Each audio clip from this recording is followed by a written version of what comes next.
Nagsalita na ang partner ni Boy Abunda na si Bong Quintana sa gitna ng pagkwestiyon ng ilan sa pagkakatalaga sa kanya sa Philippine Amusement and Gaming Corporation o PAGCOR.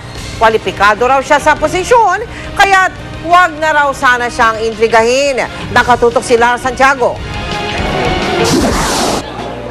Walang bakas ng pag-aalala sa mukha ni PAGCOR Assistant Vice President for Entertainment Bong Quintana nang humarap sa mga miyembro ng media kahapon para sa paglulunsad ng proyektong pamaskong handog ng PAGCOR.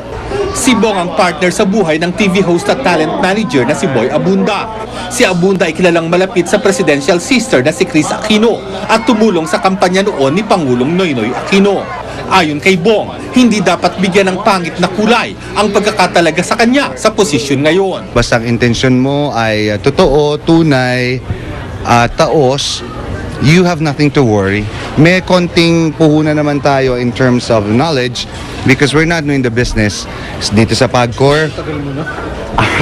Tsaka dito sa PAGCOR, I started with Wonders and Flow back some 2-3 years ago. Malabo rin daw ang intrigang gagamitin niya ang PAGCOR para bigyan ng trabaho ang mga artistang alaga nila ni Boy sa kanilang talent agency. Pagpasok daw ni Bong sa PAGCOR, bumitaw na rin siya sa kumpanya. Nalungkot ako when I divested from Backroom. I thought it was just going to be easy signing papers na I'm divesting my stocks, blah blah blah. Oo. Ngayon, even wala, hindi. Nalungkot ka? Oh, nakakalungkot lang kasi Backroom is ours. Ngayong si Bong na ang namamahala para sa entertainment sa PAGCOR. Ang gusto raw niya ay makatulong sa mga Filipino performer. Klaro kami sa direksyon ng entertainment ng PAGCOR, which is to promote Philippine arts and culture. We gear towards OPM. Sa launch ng pamaskong handog ng PAGCOR, puro mga awit na Pinoy ang nagtanghal, tulad ni Bayani Agbayani, Vernie Varga at Ogie Alcacid. Ayon kay Ogie, nang malagay sa PAGCOR si Bong, agad siyang nagsabi ng pagnanais na makatulong sa mga Pilipinong mga awit. Tumawag siya sa OPM. Sabi niya, how can we help OPM? How can PAGCOR help OPM? Siyempre kami, any help that we can get from anyone, from any sector of society, we will welcome that. Lars Santiago, Nakatutok, 24 Oras. Itinanggi rin muli ni Ogie Alcacid na may kinalaman siya sa pagkakatalaga ng kanyang ama bilang member at chairman ng Board of Directors ng Philippine National Oil Company Development and Management Corporation. Kwalipikado naman daw ang ama niyang si Herminio Alcacid Sr. Posibleng nakita rin daw ni Energy Secretary Rene Almendras ang karanasan ng kanyang ama. Si Ogie ay isa po sa mga sumuporta kay Pangulong Aquino nung siya'y nangangampanya pa lamang. I'm very proud kasi my dad is he's in his 70s and at this point in his life that he's given a post like that. I think that's it's a great opportunity for him to do something that he can serve the country in his capacity and at his age. Umalma si dating Chief Justice Hilario Davide sa pagbasura ng Korte Suprema sa pagbuo ng Truth Commission. Ayon kay Davide, natatayo sana ng chairman ng naturang komisyon, mistulang hinarangan na rin ang mga hakbang para sa malinis na pamamahala. Nakatutok si Sandra Aguinaldo. Isang matapang na Hilario Davide Jr. ang humarap kanina sa publiko 2 araw matapos ibasura ng Korte Suprema ang Truth Commission na inatasang mag-imbestiga sa umunay katiwalian ng Administrasyong Arroyo. Ang December 7 o 12-7 decision ng Korte Suprema ay maihahalin tulad daw sa 9/11 terror attack sa Amerika. The first rekindled the spirit of patriotism of the Americans and strengthen the resolve to fight terrorism. The second will unite decent Filipinos to strengthen the resolve to eradicate graft and corruption. Si Davide ang inatasan tumayong chairman ng Truth Commission. Sa isang forum sa UP, sinabi rin ni Davide na ang pagharang ng Supreme Court sa komisyong mag-iimbestiga sa Administrasyong Arroyo ay pagharang din sa mga hakbang para sa malinis na pamamahala. The war against graft and corruption has not been lost. The decision of the Supreme Court is not an obstacle. It should even inspire true seekers and warriors against graft and corruption to do more and more. Magsasampa raw sila ng motion for reconsideration para iapila ang desisyon ng Korte Suprema. Kinumpirma rin ni Solicitor General Joel Cadiz na inihahanda na niya ang ihahaing MR. Nanindigan si Davide na hindi labag sa Equal Protection Clause ng Saligang Batas ang pag-imbestiga sa mga umaring anomalya sa nakarang administrasyon.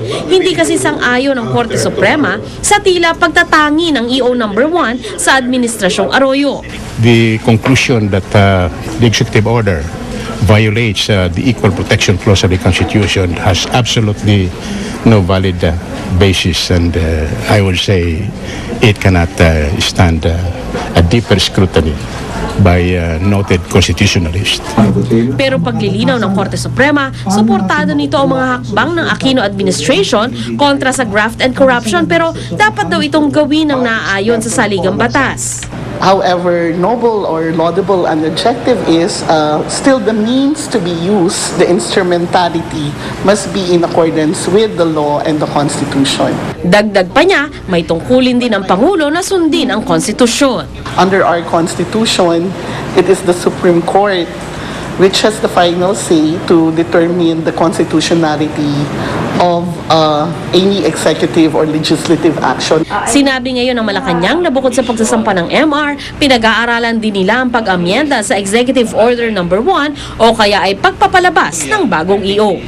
Sandra Aguinaldo, Nakatutok, 24 Oras. Si Mel Tiangco, ang inyong kapusong totoo. Kagabi po natunghayan natin ang nakakaawang kalagayan ni Tere. Siya po yung babaeng ayaw tumingin sa salamin dahil ayaw niyang makita ang kanyang hitsura. Ano kaya ang kanyang tunay na kondisyon? Bakit nagtutuklap ang balat ni Tere? Alamin po natin sa pagpapatuloy ng kwento niya. Alam po na nararamdaman ko na talaga na hindi siya natutulog talaga, hindi niya ako nakalimutan. Para daw sagot sa matagal na panalangin ni Tere ang pagdating ng GMA Kapuso Foundation. Nakahiga sa isang stretcher, ibinaba siya mula sa bahay at isinakay sa ambulansya.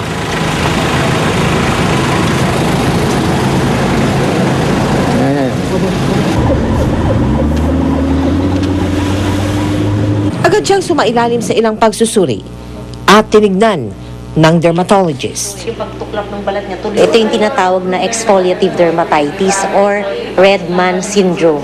Una, mamumula yung balat, tapos makikita pumuputok-putok yung balat, hanggang sa kumakaliskis na to, nagtutuklap-tuklap siya, and it involves the entire body. Hindi nakakahawa ang sakit sa balat na ito. Subalit, maaari itong tumama sa kahit sino, sa kahit anong edad. Maaari naman na nag-start sa butlig, may pinahid siya na kung ano, tapos nag-severe lalo. Ang tingin ko dito, may nagamit siya talaga na bagay na nag-cause ng allergy niya.